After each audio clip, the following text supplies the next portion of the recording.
Dodi, in the last episode, we talked about the separation of proteins, a scientific discovery that resulted in a 60-year-old product. Still lives today.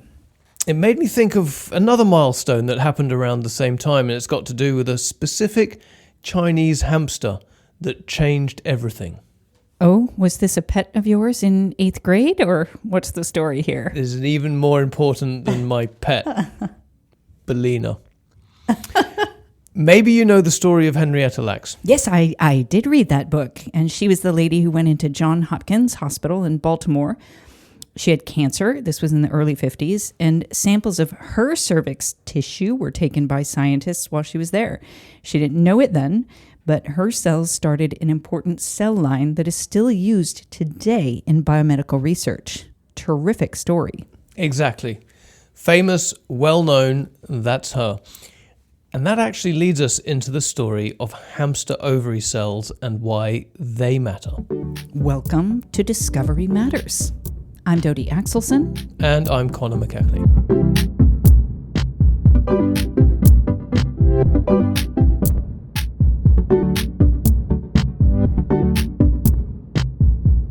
Let's get back to Henrietta Lacks. You read the book, you say. Did you see the show? No. You know that Oprah played Henrietta Lacks' daughter. Now, my brothers are all upset because everybody come around make money off our mama sales, but I don't care nothing about that. What I care about is knowing about my sister and knowing about my mother. The HeLa human cell line that scientists developed from Henrietta Lacks, hence the HeLa. Got it. HeLa. Got it. Henrietta Lacks. From her cervical cancer tissue in 1951 was cloned 4 years later by a scientist called Theodore Puck, who was working at the University of Colorado Medical Center. It was there, in 1957, where he was handed a Chinese hamster. At that time, Chinese hamsters were a standard laboratory animal, just as mice would be today. That's Nicole Borth. I'm a professor at the Department of Biotechnology at Boku University in Vienna. Nicole told me how, from this one Chinese hamster's ovaries, Dr. Theodore Puck isolated a cell line. And since then, this cell line has been in culture in most labs that work with animal cells all over the world. So it's been very widely spread. It's kind of had its position as one of the easy to cultivate cell lines. And then in around 1985, people started to think about producing therapeutic proteins by recombinant technology. That is, that you put the sequence of the gene that you want to produce into a cell line that does not normally produce it. So these Chinese hamster ovary cells, or CHO cells, proved to be quite flexible at learning new instructions. That's better than my kids can do. That is essentially the main advantage of CHO cells. Another thing came in that nobody knew about at that time, and that is that mammalians or mammalian species, each of them have their specific way of adding sugar groups onto proteins. For instance, if you produce a human protein in a mouse cell line, it will have the human sequence, but it will have the mouse sugar pattern. So if you injected it into a human, the immune system of the patient would recognize it as foreign and kind of destroy it, which is of course not something that you want to have in a therapeutic protein, because you don't want it to inject it only to be degraded. You want it injected so that it can do its job in the patient. Wait, hold on a second. I don't mean to interrupt, but this is all starting to sound a little scary. And this reminds me of that scene in Harry Potter where Hermione adds cat hair accidentally to that polyjuice potion. Do you remember that? And she actually started to turn into a cat. Are you okay? Do you remember me telling you that the polyjuice potion was only for human transformations? It was cat hair I plucked off Millicent Bulstrode's robes. Look at my face. Look at your tail. Yeah, you know what? I kind of had that thought too, and I put this to Nicole. I wondered if she also felt that when people hear about this, that maybe their imaginations start running away from them and they get this kind of crazy picture that you and I both had in our minds. People start, sporting tails or growing furry ears, and whether we really need to experiment in this way. But Nicole reassured me that such worries should be reserved for the pages of Harry Potter and science fiction and what have you. And in reality, this is actually not the case. Actually, what we're trying to do is we're trying to make it as human-like as possible, simply so that the human patient doesn't recognize it as foreign. I mean, we have an immune system that's there to get rid of things that don't belong there, right? So if you make something that is different from the way humans make it, and you inject it into a person, not much will happen except that this protein will disappear quickly because our immune system will destroy it. The sugar pattern of the Chinese hamster is as human as you can get, or as close or as similar to human as you can get. So that, and this was a mere coincidence actually. It was good luck on the side of science that the cell line that was chosen to generate the first recombinant therapeutic protein actually was one that would produce these proteins just in the way that humans need them and require them. So a specific Chinese hamster was used back in the 1950s, early in the biotech revolution, as a cell line to produce proteins. And this chance kind of event spurred the dominance of this cell line to be used within biotechnology. Yeah, and that was just the beginning. These CHO cells, they're just everywhere now. They're completely instrumental in creating new medicines, new therapies. There is incredible number of antibody therapies out there now that mostly are in the field of cancer therapy.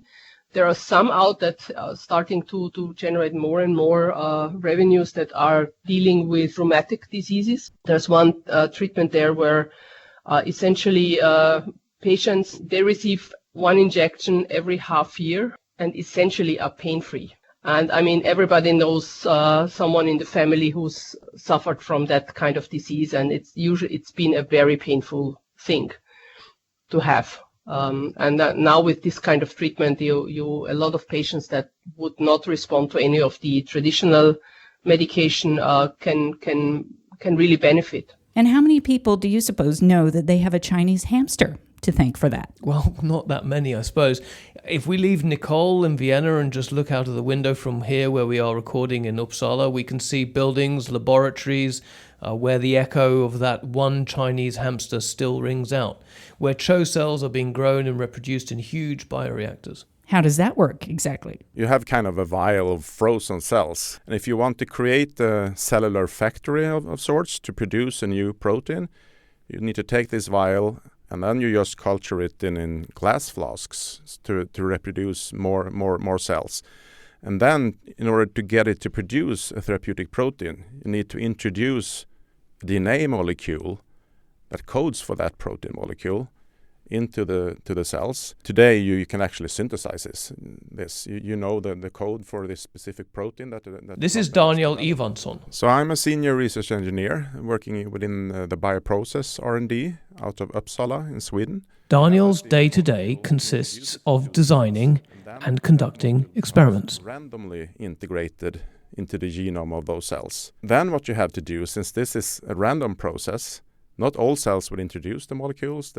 Those that introduce it will have it in different copies. And if you were to translate this into everyday words, all that Daniel is saying here? Basically, what Daniel says is it's kind of like the making of like sourdough bread, where you have your yeast and you add sugar and you add flour and so on. Exactly, like yeast is good. That's exactly the same. Those are cells as well, of course, and so it's similar, but they have a little bit more complex needs than yeast. Okay, so you mentioned that Daniel works with experiments on an everyday basis. So give me an example.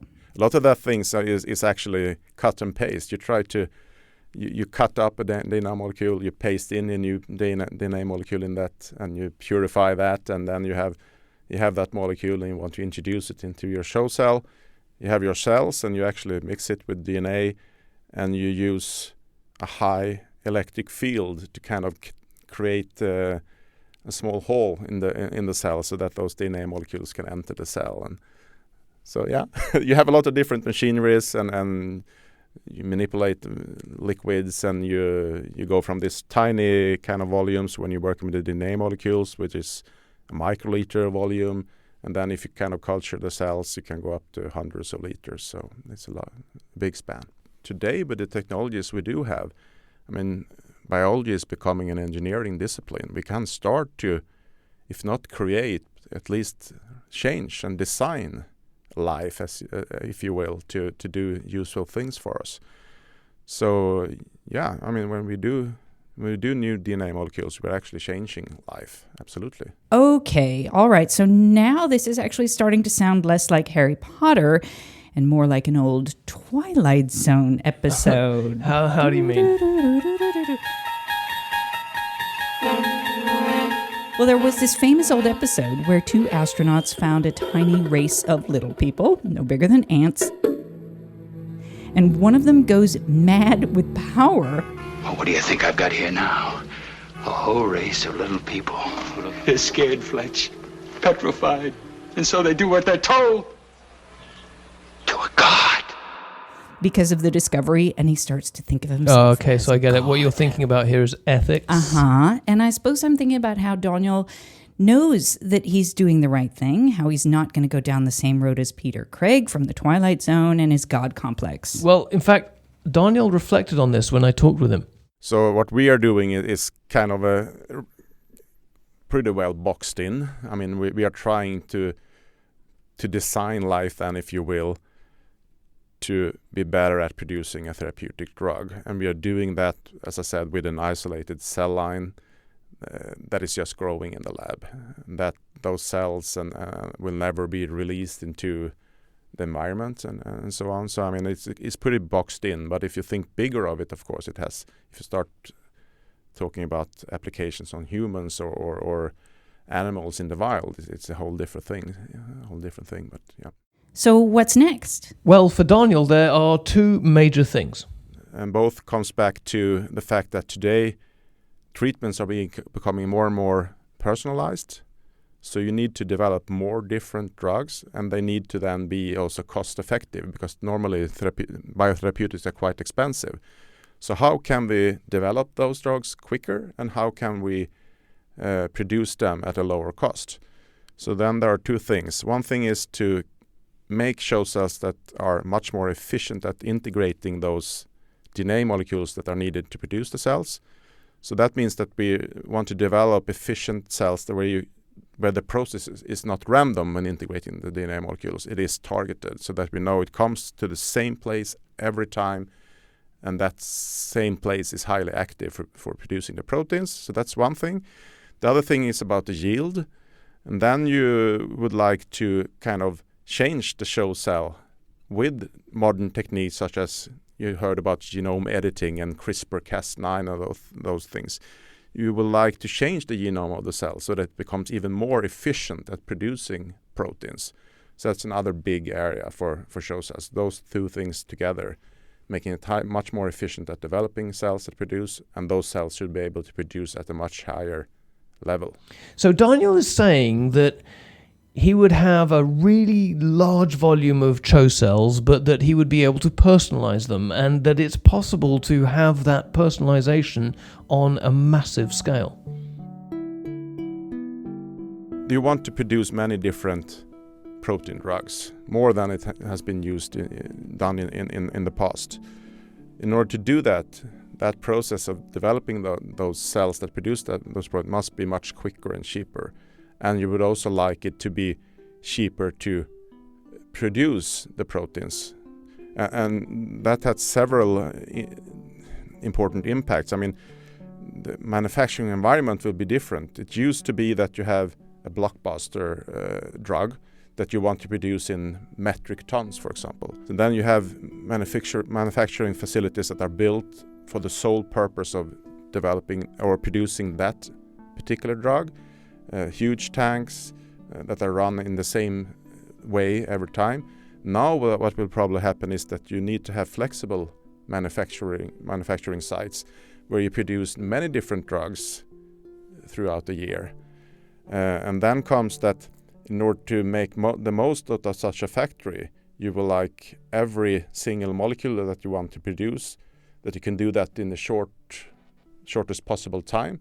And if you have a CHO cell that produces a lot more of that protein, you can run the process in less time, and you can switch over to a new product producing that product and so on, so that you kind of get an efficient means of supplying the demand of different personalized medicines to the market. So even though medicines in production will be changing, Daniel is saying at the end of it all, we'll still have that original Chinese hamster and her ovaries that was handed to Theodore Puck.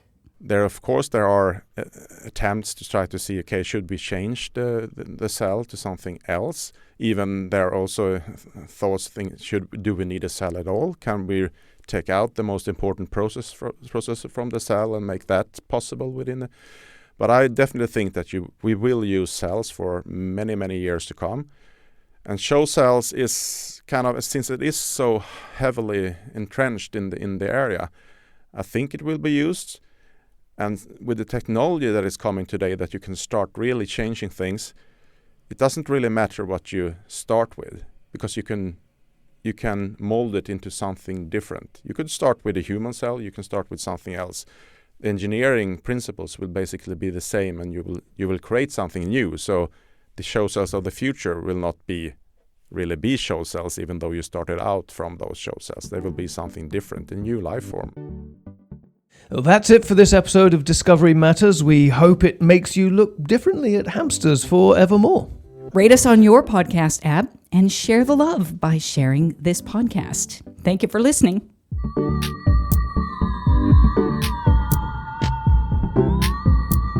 Our executive producer is Andrea Killen. Discovery Matters is produced in collaboration with Soundtelling. Production and music by Thomas Henley.